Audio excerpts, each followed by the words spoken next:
ഇത് നെക്സ്റ്റ് പ്രോബ്ലമാണ് മൊഡ്യൂൾ 1. നമ്മുടെ ക്വസ്റ്റ്യൻ എന്ന് പറയുന്നത് prepare A preliminary estimate of A building project with a total plinth area of building നമുക്ക് 1500 മീറ്റർ സ്ക്വയർ തന്നിട്ടുണ്ട്. നമ്മുടെ പ്ലിന്ത് ഏരിയ റേറ്റ് എന്ന് പറഞ്ഞിട്ട് 950 പെർ മീറ്റർ സ്ക്വയർ തന്നിട്ടുണ്ട്. ദെൻ അടിയിൽ കുറച്ച് കാര്യങ്ങൾ കണ്ടുപിടിക്കാൻ പറഞ്ഞിട്ടുണ്ട്. നമുക്ക് കണ്ടുപിടിക്കേണ്ട കാര്യങ്ങൾ 2 to 7 വരെയാണ്. അതിൽ നമുക്ക് നോക്കാം. Extra for special architecture treatment പറഞ്ഞിട്ട് 1.5% of building cost. Extra for water supply and sanitary installation 5% of building cost. Extra for internal installation എന്ന് പറഞ്ഞിട്ട് 40% of building cost. Extra for services 6% of building cost. ഇനി നോക്കാം, ഇതിൻ്റെ സൈഡിലൊക്കെ building cost എന്ന് പറഞ്ഞ് കൊടുത്തിട്ടുണ്ട്. നമുക്ക് ബിൽഡിംഗ് കോസ്റ്റ് എത്രയാണെന്ന് അറിയില്ല. അപ്പോൾ നമ്മൾ എന്ത് ചെയ്യണം? ഫസ്റ്റ് ബിൽഡിംഗ് കോസ്റ്റ് കണ്ടുപിടിക്കണം. നമുക്ക് പ്ലിന്ത് ഏരിയ മെത്തേഡാന്ന് പറഞ്ഞിട്ടുണ്ട്. പ്ലിന്ത് ഏരിയ തന്നിട്ടുണ്ട്, ഇത്ര പെർ മീറ്റർ സ്ക്വയർ തന്നിട്ടുണ്ട്. പ്ലിന്ത് ഏരിയ റേറ്റ് തന്നിട്ടുണ്ട്. അപ്പോൾ ജസ്റ്റ് വെറുതെ എന്ത് ചെയ്താൽ മതി? പ്ലിന്ത് ഏരിയ തന്നിട്ടുള്ളത് എത്രയാണോ ഇൻറ്റു പ്ലിന്ത് ഏരിയ റേറ്റ് കൊണ്ട് മൾട്ടിപ്ലൈ ചെയ്യുക. അപ്പോൾ നമുക്ക് കോസ്റ്റ് കിട്ടി. ദെൻ എക്സ്ട്രാ നമുക്ക് 2 to 5 വരെ ഉള്ളത് നമുക്ക് എന്ത് ചെയ്യാൻ പറ്റും?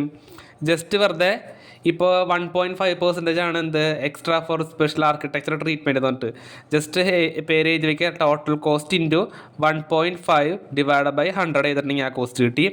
വാട്ടർ സപ്ലൈ എന്ന് പറയുന്നത് 5% ആണ്. അപ്പോൾ total cost into 5 divide by 100 ചെയ്തിട്ടുണ്ടെങ്കിൽ ആ കോസ്റ്റ് കിട്ടി.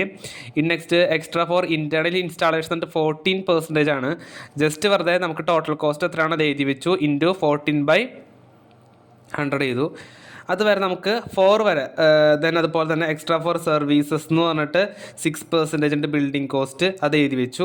അങ്ങനെ നമ്മൾ 2 to 4 വരെയുള്ള കാര്യങ്ങൾ ആ ഒരു building cost of building cost എന്ന് പറഞ്ഞ് എഴുതിയിട്ടുള്ള അവിടെ വരെയുള്ള നമ്മളെല്ലാം കണ്ടുപിടിച്ചു.